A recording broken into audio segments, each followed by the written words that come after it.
আল্লামা সাঈদীর মতো ভালো মানুষ হতে পারে না। আল্লামা সাঈদীর মতো ভালো মানুষ খুব কমই আমার জীবনে আমরা কোনোদিন বাস্তবে কোনোদিন দেখি নাই।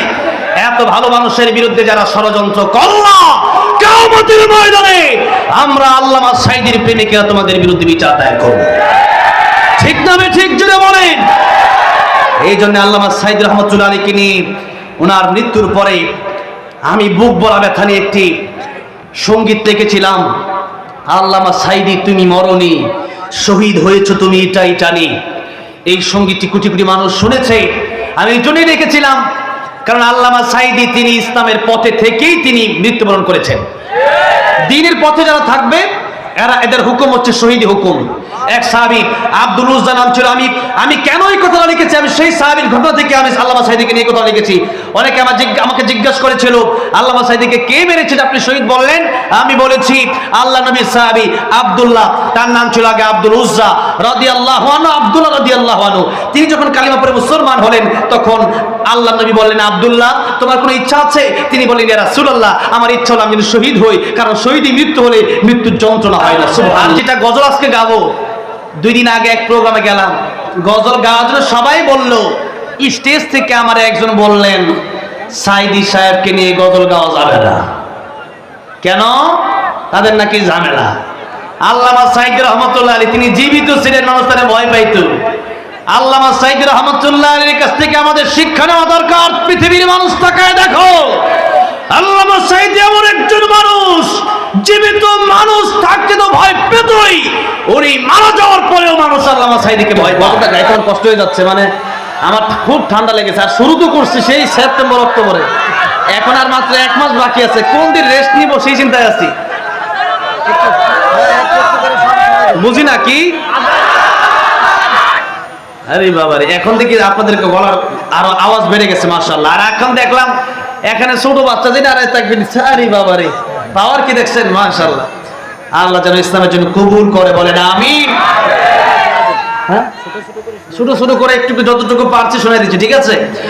ও মদিনার মাটি রে, সকল সুখ বুঝি তোর কপালে। ও মদিনা রে,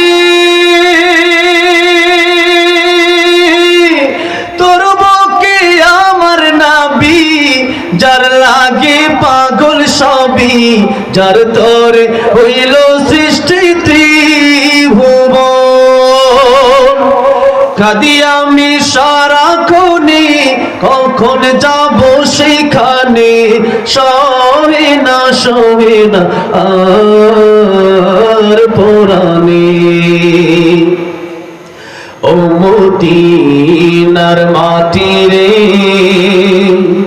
সকল সুখ বুঝি তোর কপালে। ও মদিনা রে,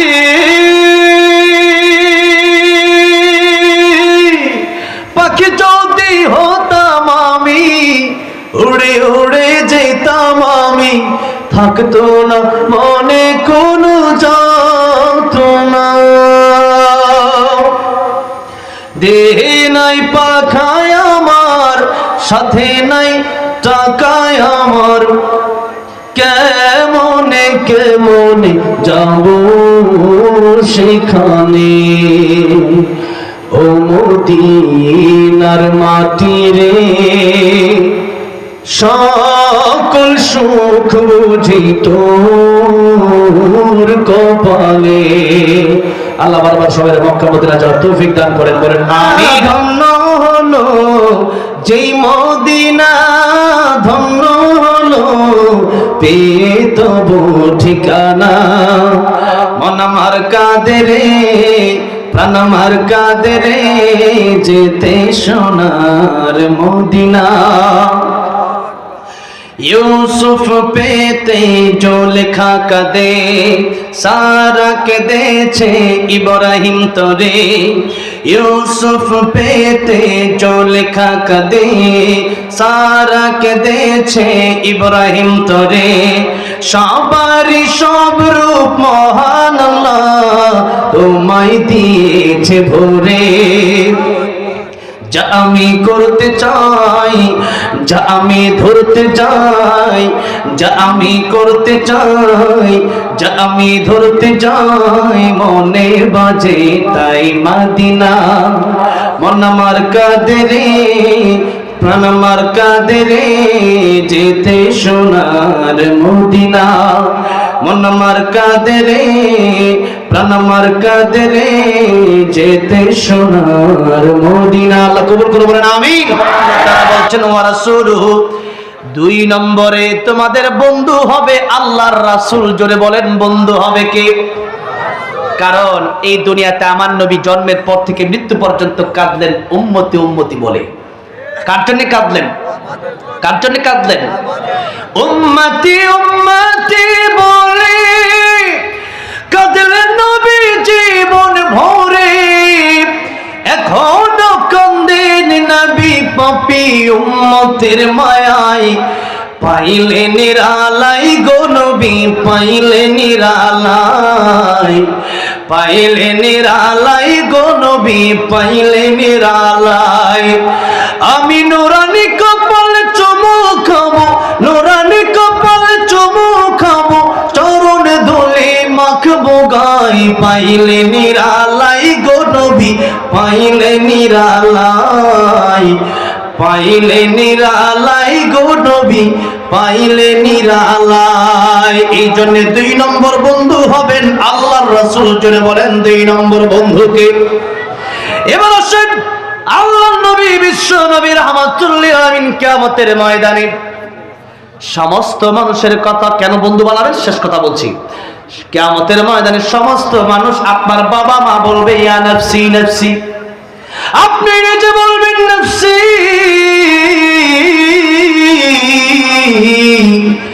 আপনার ভাই বোনেরা নফসি নফসি, আপনার বন্ধুরা নফসি নফসি, সমস্ত সমস্ত গোষ্ঠীত বলবে নফসি।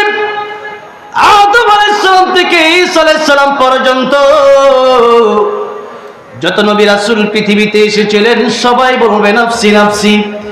কিন্তু আমার নবী, আপনার নবী রাহমাতুল লিল আলামিন নবী, তিনি বলবেন উম্মতি উম্মতি। জোরে বলেন সুবহানাল্লাহ।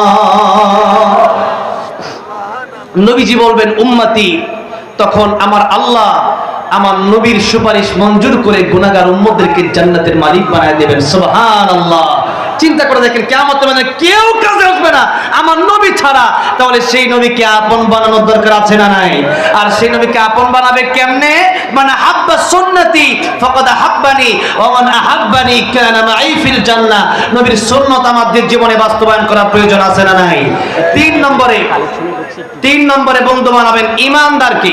এখন আসেন ইমানদার কারা? ইমানদার তারা যারা আল্লাহরে বিশ্বাস করলো, যারা নামাজ কায়েম করলো, যাকাত আদায় করলো, রুকুকারীদের সাথে রুকু করলো। আর আল্লাহ পাক অন্য আয়াতের ভিতরে বলছেন ইন্নামাল মুমিনুনা আল্লাযীনা আমানু বিল্লাহি ওয়া রাসূলি, যারা আল্লাহকে মানলো, আল্লাহর উপর ঈমান আনলো, ওয়া রাসূলি, আল্লাহ রাসূলের প্রতি ঈমান আনলো, সুম্মা লাম ইয়ারতাবু, কোনো সন্দেহ নাই, ওয়া জাহাদু বিআমওয়ালিহিম, তাদের সম্পদ দিয়ে তারা আল্লাহর রাস্তায় সহযোগিতা করবে। কার রাস্তায়? যারা বলেন কার রাস্তায়? আজকের এই মাহফিলের জন্য এত মানুষ, আপনারা যদি আল্লাহর রাস্তায় এই কোরআনের জন্য যার পকেটে যা আছে মোনাজাত হবে, তার আগে একটা লোক উঠবেন না। আমি চাই প্রত্যেকটা মানুষ মা বাপের জন্য একটু মোনাজাত করে যাবেন। রাজি আছেন না ইনশাআল্লাহ?